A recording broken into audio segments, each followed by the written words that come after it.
the old traditional way, save a deposit, buy a property, take out a mortgage and get it tenanted and repeat.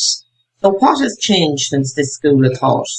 To be quite honest, that's going to be way too slow if you want to build a portfolio. I was chatting to a very interesting young man yesterday. He was 29 years of age and he hopes to be finished adding to his portfolio in, fairly sure he said 2 years' time. He'll be 31 years of age.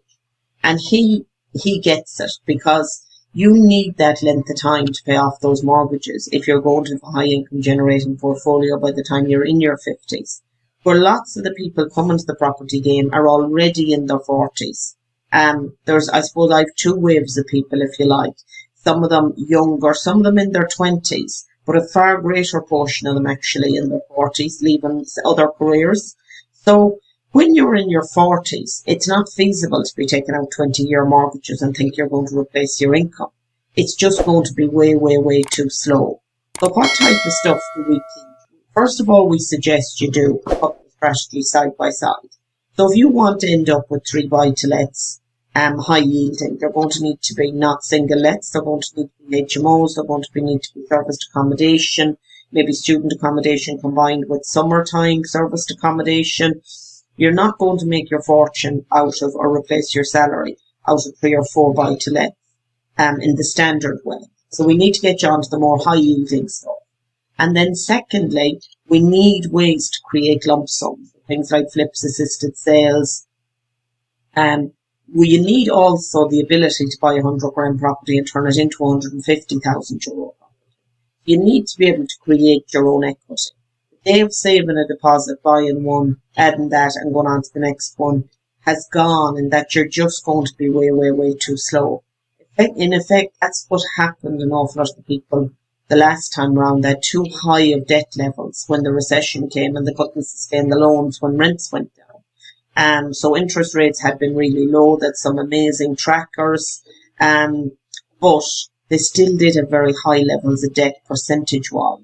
Where if those same people had been doing flips on the side of those buy-to-lets, they would have been kicking 30,000 off the buy-to-lets. Now, obviously, there's tax planning involved in this, which we can assist with. We're not tax planners ourselves, but we have partner companies.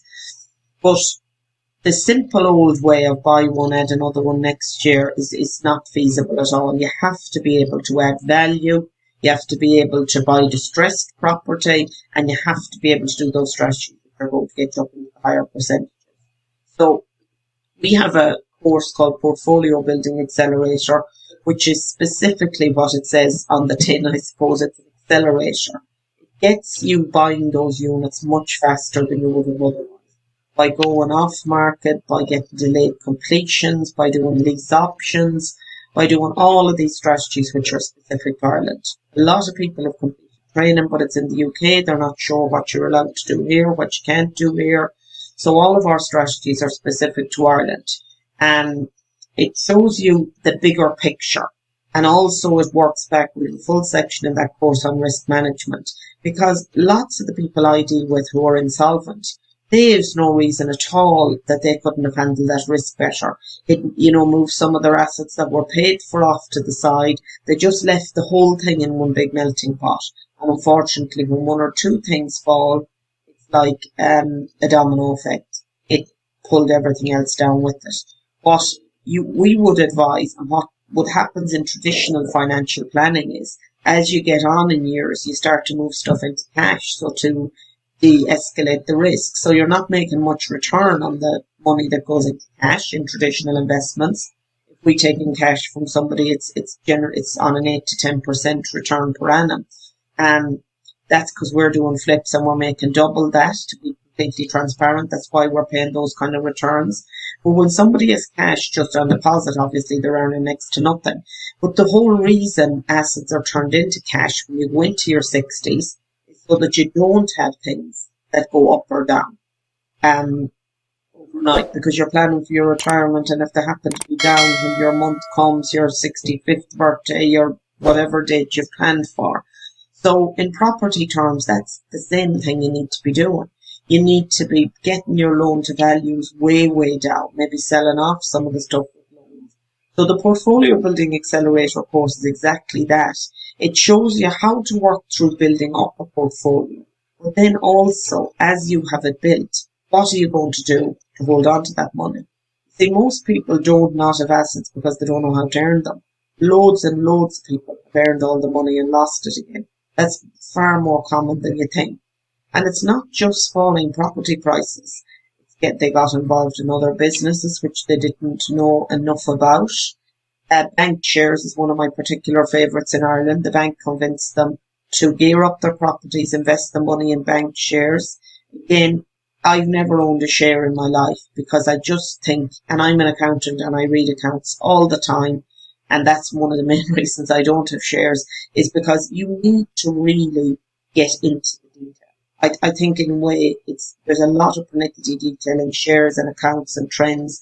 It's probably not suited to my personality. I like the transformation. I like being out and about part of the week with houses. To understand share trading, you really, really need to understand a lot of the background. It's not just something that someone gives you a tip and says these are definitely going to go up by some.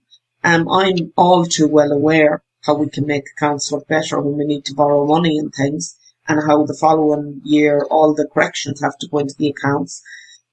An auditor will find some of that. There's stuff that it's absolutely impossible for them to find. Ask any of the large audit firms who've been sued. I'm very, very well aware how you can window dress accounts. And by buying bank shares and having the rest of the money in property in a mortgage bank, you effectively have all of your eggs in one basket. Where even if you stuck to more diverse property, if you had some commercial, some flips, and some social housing, not social housing, HAPs, etc., you'd actually be more diversified than having those shares. Because those shares fully relied on people paying their mortgages, which they stopped doing, obviously, when prices went down. So that people maybe thought that shares and property is the exact same thing because they were all so closely tied to mortgages and to the property market in Ireland. And it's a small market. If you had diversified across property types, you can say. So I've dealt with some awful cases where their portfolio was nearly paid for and the money was gone on shares. So forget the quick, handy, everything you knew about property 20 years ago. You really, really need to up your game, up your knowledge if you're hoping to build a portfolio in the modern world. You need to build it up and then secure it. That's the biggest thing because, as I say, so many people have the wealth and lose the wealth. So asset protection, passing it on to family, all of those different things, tax planning, companies, JV partnerships, who to work with, who not to work with, all of that stuff is extremely important. This message, if you're interested in portfolio building accelerator, we can help you with any queries at all. Thanks.